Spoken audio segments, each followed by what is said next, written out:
Most people think food is a choice. You walk into a kitchen, you decide what you want, you eat because you feel hungry. But what if food was never a choice? What if the food you eat was decided long before you were born? By hunger, by loss, by survival.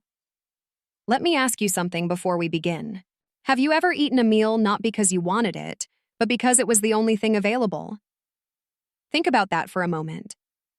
And while you're thinking, tap like, subscribe to this channel, and stay until the end, because I'll ask you to answer this question again. Filipino food was not created in comfort. It was created in hunger. And that changes everything. When people from other countries first see Filipino food, many of them feel confused. They look at the plate. They look at the colors. They look at the ingredients. They ask questions like, why is it so simple? Why is there so much rice? Why does it feel heavy but quiet at the same time? What they don't see is this. Filipino food is not designed to impress. It is designed to survive. Long before modern kitchens, before supermarkets, before restaurants, most Filipinos did not eat for pleasure. They ate to stay alive. The Philippines is a country made of islands. Beautiful islands. But beauty does not always mean abundance. Typhoons came again and again. Floods destroyed crops. Drought dried the land. Fishing depended on weather and luck.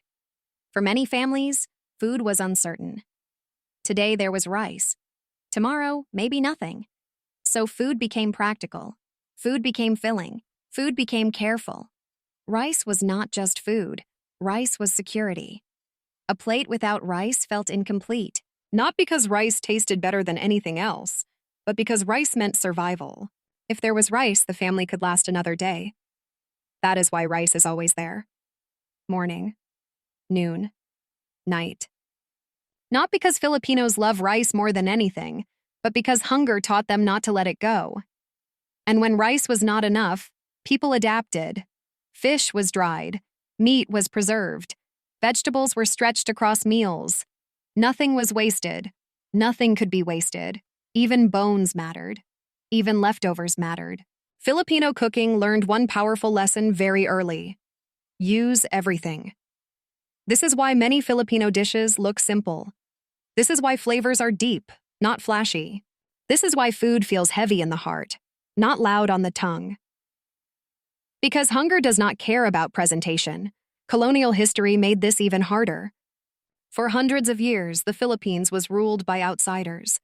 Land was taken. Harvests were controlled. Farmers worked but did not always eat what they grew. Food became scarce for the many, while abundance existed for the few. So people cooked what was left. They cooked what could last. They cooked what could feed many mouths with very little.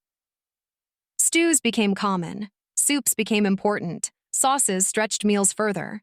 A small piece of meat could flavor a whole pot. This was not creativity for fun. This was creativity for survival. And slowly, something happened. Food stopped being only food. It became memory. It became comfort. It became proof that the family survived another day. That is why Filipino food feels emotional. Even when people don't realize it. When a Filipino eats adobo, it is not just taste. It is remembrance. It reminds people of kitchens without measurements, of parents cooking without recipes, of grandparents who cooked the same dish for decades.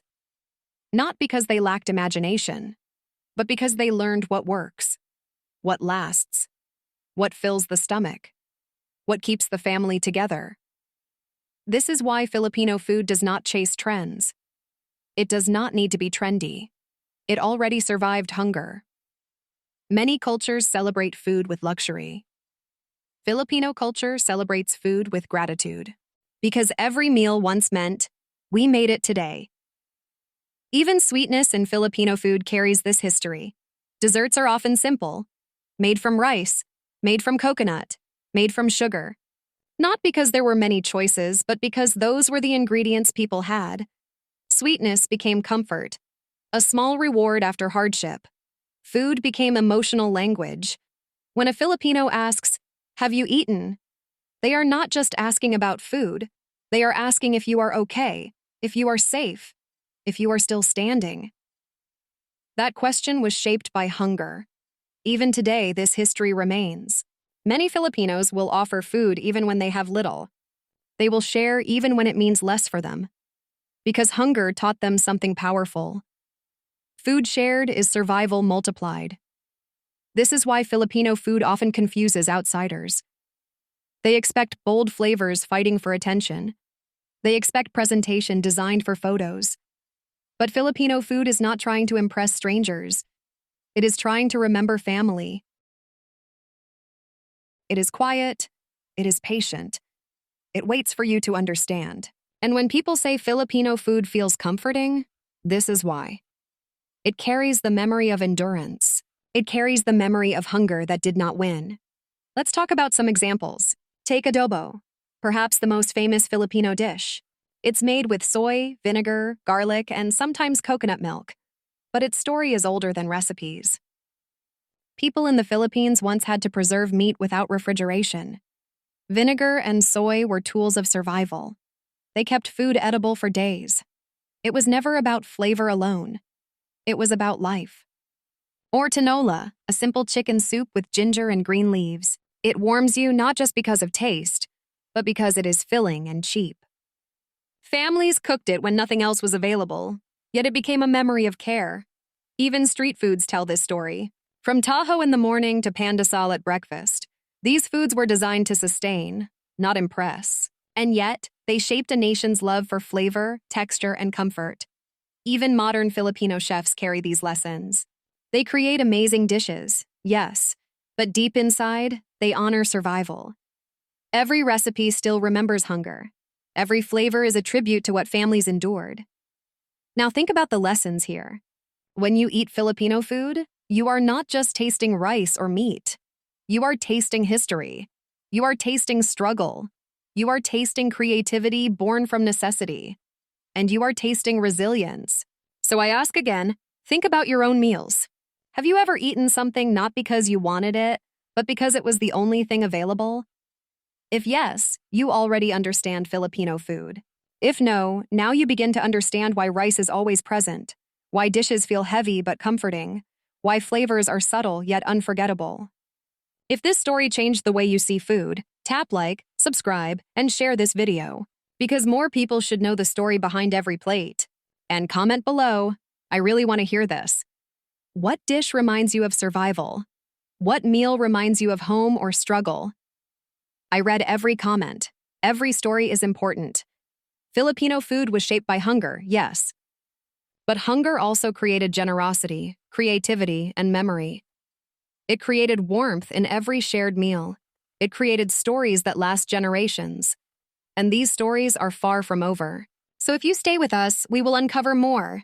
Stories of food, of families, of the Philippines' hidden past. Stories that make you think. Stories that make you feel. Stories that make you hungry, not just for food, but for understanding. Because every plate tells a story. And every story deserves to be told. If you want more untold stories like this one, subscribe now, tap the bell icon, leave a like. And remember, answer this question in the comments.